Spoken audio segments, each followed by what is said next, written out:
We asked viewers to submit their vaccine questions, and they did, a lot of them. Everything from what is the most common side effect, to transmission rates, to whether the vaccines will help protect against the new variants of the virus. We got answers from a longtime infectious disease doctor. We're counting down the top 7 questions right here on Channel 7 News.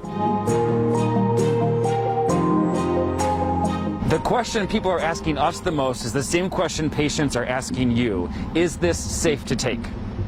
I think it's extremely safe to take. There are very few things in medicine that have gone through the same amount of scrutiny as the 2 vaccines that are now approved, and probably the subsequent vaccines that will be approved. You cannot get COVID from the vaccine because you're not injecting the virus. You're only injecting a very small piece of the genetic material of the virus.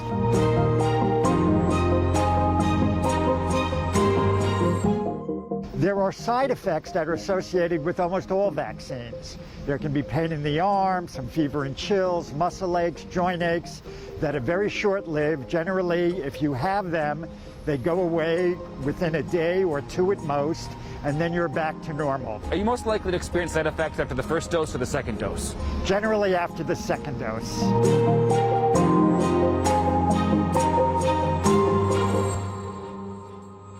With the 2 vaccines that are now available, 10 days after the second shot is when you have full protection. So it's not immediate, but you get some protection after the first shot, as I mentioned, about 50%, and then 10 days after the second shot is when you achieve full protection.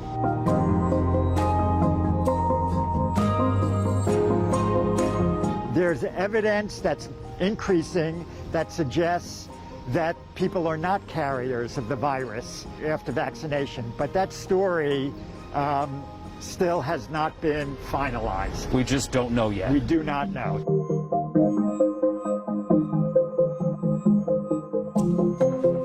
Well, there's no question that if you've already had COVID, you have a protection for a period of time, probably in the range of 6 months as best we know.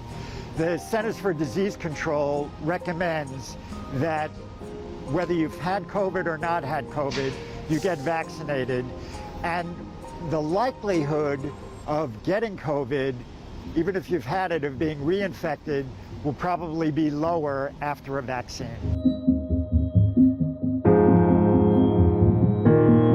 So far, the data strongly suggests that the vaccine will work.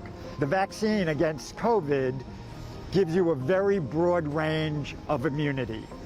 And so that range of immunity should be effective even if there are genetic mutations in the virus.